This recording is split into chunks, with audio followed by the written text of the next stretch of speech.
Bare minimum effort for full marks on the AP exam. My specialty in high school was understanding the grading systems and finding the way to ride the lines and get what I wanted.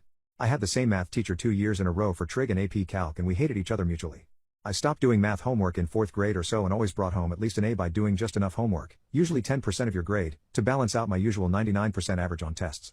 For example, if my grade slipped down to 89%, I knew I would need to do about 20% of my homework to get an A, which my parents demanded. This teacher hated that I could get an A in his class without doing my homework, so for senior year AP Calc he changed homework to be 30% of your grade. He insisted this was because there were so many kids in the class that didn't belong, because the district can't really keep students out of AP if you've done the prereqs.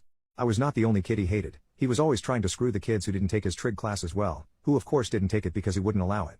I got into my desired college early and did not gaff about him or his class or his feelings, and refused to do any homework at all and just drew obscene pictures all class period. If I had stuck to my average 99%, I would have been in trouble, because 99% to 30% equals 69%, which is a D+, and I wasn't sure what the school would do about that in terms of passing me for graduation. Luckily the class was so hard that he gave bonus point questions so you could earn up to 105 to 107 on every test, so I averaged about 102. This meant my final grade for the year was 72%, for a C+. It was the first time I'd ever gotten a grade lower than an A in school, and while my parents weren't happy, I was going away to college and got a 5 on the AP test for 5 college credits, so there wasn't much to be said. The capper is that he forgot how the school calculates the big calculus award.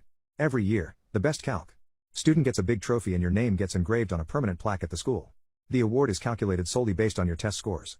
Even with a bunch of nerdy F-seekers going to Ivy League schools at the top of my class, there's no way a math teacher can control the black and white math results.